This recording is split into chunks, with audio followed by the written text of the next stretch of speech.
Sa isang bahay, may nakasulat na ice for sale. Sabi ng bata.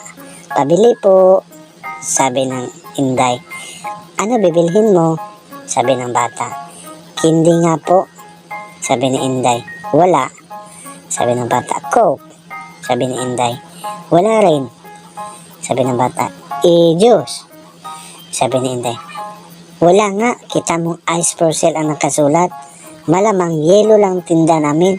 Ang tanga mo naman, bata ka, sabi ng bata. Ikaw nga mas tanga. Alam mo ng ice ng tinda nyo, nagtatanong ka pa, ano bibilhin ko?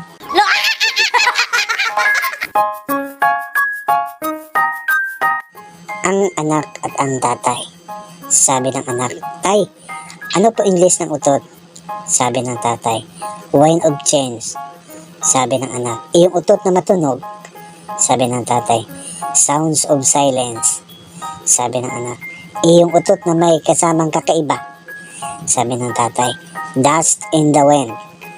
Sabi ng anak, yung utot na di sinasadya? Sabi ng tatay, a careless whisper. Sabi ng anak, yung utot na ipit? Sabi ng tatay, please release me. Sabi ng anak, yung utot na sobrang baho na nakakahilo? Sabi ng tatay, killing me softly.